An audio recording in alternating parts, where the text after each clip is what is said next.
जानिब से किया भी गया है। आगे ऐलान भी कर दिया है कि 13 दिसंबर को लाहौर में एक बड़ा सियासी टाकरा भी होगा।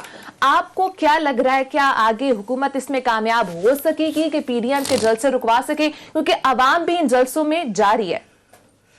आपने अपने इब्तदाइये में कहा कि गवर्नमेंट ने हथियार फेंक दिए और बिल आखिर इनको मुल्तान में जलसा करने दिया, पर मेरे ख्याल ये स्ट्रेटजी यही थी कि पहले के जलसों में लोग, गवर्नमेंट बहुत डरी हुई थी, सारे डरे हुए थे कि पता नहीं क्या होगा और ये हुकूमत चली जाएगी, और जिस किस्म के अल्फाज इस्तेमाल किए जा रहे थे फ़ौजी क़ियादत के मुतालिक, और इस तरह की बातें कभी आज तक नहीं कही गई हुई, टीवी पे आ रही थी, स्क्रीन्स पे चल रही थी।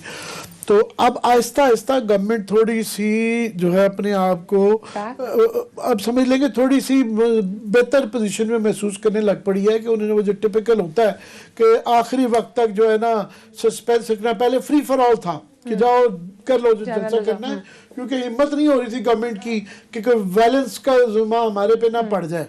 मगर अब वो जो पुराना तरीक़ाकार टैक्टिक्स होते हैं कि जी आप रात को जो है पानी छोड़ देते हैं स्टेडियम में, रास्ते बंद कर देते हैं, और हमें याद है कि बेताशा दफ़ा इस तरह के भी वाक़े तो हुए कि स्टेडियम्स में सांप छोड़ दिए गए, ये मोची दरवाज़ा में किया जाता था कई दफ़ा। तो वो गवर्नमेंट ने वही टैक्टिक्स किए शुरू में कि फ्री फॉर ऑल नहीं दिया, रास्ते बंद किए कि रास्ते में उससे फ़र्क पड़ता है क्राउड को कि जो घर से चलते हैं गुड्डी जी गान से बालपुर से, वो ये होता है कि यार पता नहीं वहाँ पे क्या होगा, गवर्नमेंट इस दफ़ा गिरफ्तार ना कर ले, और ये वो थोड़ा सा डर होता है। और आखिर में जो है ना आप 5-6 घंटे पहले एकदम खोल देते हैं, जाओ जी कर ले, तो उससे एक गवर्नमेंट का डर भी रहता है और उससे जलसे के साइज पे भी फर्क पड़ता है। तो अब वो उस पे आ गई है, पहले वाला फ्री फॉर ऑल नहीं है। ठीक है। और जलसे का साइज अब यहाँ पे पाकिस्तान में इतनी पोलराइज्ड हो गई है कि हर एक के अपने फिगर्स होते हैं, कुछ लोग बहुत बड़ा कर देते हैं, कुछ लोग दरमियाना कुछ कह देते हैं, कुछ लोग कह देते हैं जी बिल्कुल ही छोटा था। पर मेरा ख्याल है पेशावर से बेहतर शो था और बड़ा मुनासिब था।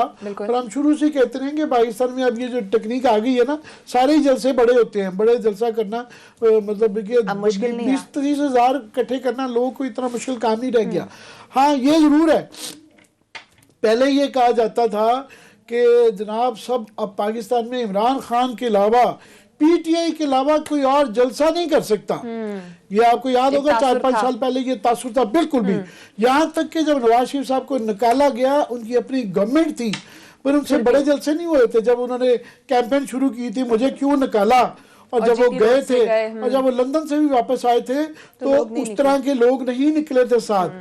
तो ये क्रेडिट आप दें पीटीआई को कि इन्होंने इस तरह के ज़रूर हालात 2 साल में कर दिए हैं कि महंगाई की वजह से, मिस गवर्नेंस की वजह से, या इनसे लोग इतने ज़रूर नाला हो गए हैं, या इनका डर खौफ नहीं रह गया कि लोग तमाम ही जलसे बड़े हो रहे हैं, छोटे बड़े 19-20 का फ़र्क पड़ रहा है, पर नाकामयाब जिसे कहना फेल कोई नहीं हुआ। गुजरांवाले वाला भी कामयाब था, कोयटा वाला भी कामयाब था, पेशावर आप कह लें थोड़ा कम कामयाब था, मुल्तान का भी था, और लाहौर का भी इसमें कोई शक नहीं है कि बड़ा जलसा होगा। कितना बड़ा वो एक अलग बहस है, मगर बड़ा जलसा तो होगा, पहली बात। दूसरा कंटेंट पे अभी ज़्यादा बहस इस पे आ गई थी कि क्या कहा जाता है, तो मरियम बीबी ने वही तसलसल जारी रखा कि उन्होंने कोई रह ना जाए चीज़, कोई चीज़ ऐसी जिससे कि इनको तकलीफ पहुंचे, जिससे कि ये इनको खरेद ले, कोई जख्म, नया जख्म।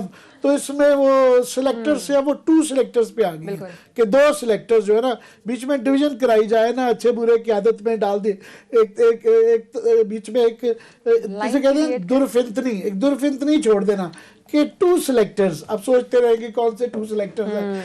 उसके बाद उन्होंने पापा जोन्स का भी जिक्र कर दिया, उन्होंने बलूचिस्तान भी कर दिया, उन्होंने अब ये है कि उन्होंने, अच्छी बात है कि इश्यूज पे भी आ गई, सिर्फ रेटरिक नहीं रह गया। उन्होंने जो कुलासर साहब से मेरा ख्याल मुझे तो शक पड़ता है कि थोड़ा सा मशवरा टाइप किया है कि इनकी फेमस थीम्स पे आ गई हैं कि उन्होंने फर्नेस ऑयल के बात की, एलएनजी पे, जो कि मेरा ख्याल हम कंसिस्टेंटली जब ये करते थे स्टोरी तो लोग इतना ना, गवर्नमेंट इतना पहले लिफ्ट कराती थी और लोग भी कहते थे क्या यार ये टेक्निकल किस्म की एलएनजी ہم یہی سمجھاتے تھے کہ جناب یہ جب آپ تڑپتے ہیں زیادہ بل دیکھ کے لوڈ شیڈنگ ہے یہ سمجھ لیں گے کہ یہ کیوں ہے. تو اب LNG جلسوں میں بھی آ گئی ہے. فرنس آئل پہ بھی انہوں نے کہا, وہ ہماری ہی اسکینڈل ہے جو انہوں نے آج مریم بی بی نے بھی ذکر کر دیا. سو اس لیے مجھے شک تھا کہ یہ روح کلاسر صاحب سے شاید کوئی مشورہ ہوا. اب یہ ہے کہ اوور آل اس کا امپیکٹ کیا ہے اور اس کا سیاست پہ کیا فرق پڑتا ہے, ملک پہ کیا اثر پڑتا ہے. تو میں سمجھتا ہوں کہ یہ کم از کم تھوڑا سی پہلے کے مقابلے میں یہ نہیں ہے کہ یہ ملک بند ہونے چاہ رہا ہے, نظام کو خطرہ ہے, وہ کچھ نہیں ہے. بلکہ بحث یہی رہی آخری دن تک, یہ نہیں ہوتی رہی کہ گورنمنٹ جا رہی ہے کہ نہیں جا رہی جو پہلے تھا. اب یہ ہو رہی تھی کہ دیکھیں یہ کرونا ہے, ہونا چاہیے کرونا میں کہ نہیں ہونا چاہیے. سب سے زیادہ تو 4 دن یہی بحث ہوتی رہی کہ کرونا پھیل جائے گا, آیا ان کا کرونا کے وبا کے دوران یہ جلسہ ان کو کرنا چاہیے نہیں کرنا چاہیے, یہ اس کے اخلاقی پہلو زیادہ ہوتے رہے.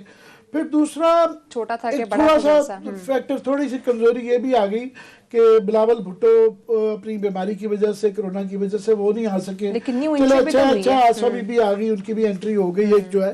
اور بہرحال پیپلز پارٹی کی میں ان کی عادت نہیں تھی. اس کے بعد یہ تھا کہ شہباز شریف صاحب اپنی والدہ کی وجہ سے پیرول سے باہر آ گئے, مگر ان کی بڑے لوگوں نے کم غور کیا کہ انہوں نے ان کی غور کرنے والا ان کے بیان ہے کہ انہوں نے نکلتے ساری جو ہے نا نیلسن منڈیلا والا رول ادا کیا ہے. انہوں نے کہا ڈائلاگ ہونا چاہیے. میں سمجھتا ہوں پورا قومی ایک بحث ہونی چاہیے. اور انہوں نے کہا جی کرے کون روکتا ہے. انہوں نے کہا نہیں, اس سے پہلے مجھے باہر نکالیں گے تو پھر میں یہ قومی بحث شروع کروں گا کہ قومی یہاں پہ نا ایک بحث ہونی چاہیے سیاسی قوتوں کے درمیان میں.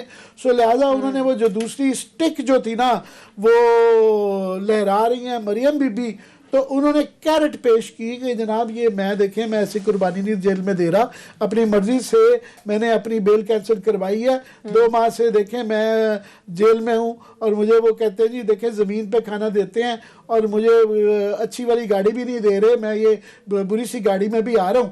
اور میں پھر بھی کہتا ہوں کہ قومی سیاسی قوتوں کے درمیان ایک ڈائلاگ ہونا چاہیے تاکہ اس کا حل نکلے. اور حل نکالنے کے لیے جو ہے چودھری نثار صاحب بھی آج پہنچ گئے, تو وہ بھی بڑے تعزیت کے لیے گئے. مگر ایک ٹائمنگ بھی تو ہوتی ہے نا, ٹائمنگ کے ساتھ بالکل ان کا بھی ایک آنا, وہ بھی کیونکہ یہ مصالحت والا گروپ ہے نا سارا, جو بھی وجوہات ظاہر ہے تعزیت کے لیے بھی انہوں نے جانا ہی جانا تھا. مگر وہ ایک مصالحت کی ایک ہوا کے اندر, ایسے ماحول کے اندر جب جاتے ہیں تو وہ ایک اس کا ایک اور وہ اثرات ہے. سو آپ لب لباب یہ ہے کہ ملے جلے جذبات ہیں کہ ایک طرف سے جنگ بھی جاری ہے مگر صلح کے لیے بھی کوششیں جاری ہیں. وہ تو مریم صاحبہ خود بھی تو کہہ رہی تھی کہ ڈائلاگ ہو سکتا ہے, تو وہ یہی میں بھی کہہ رہا ہوں نا ملے جلے جذبات ہیں.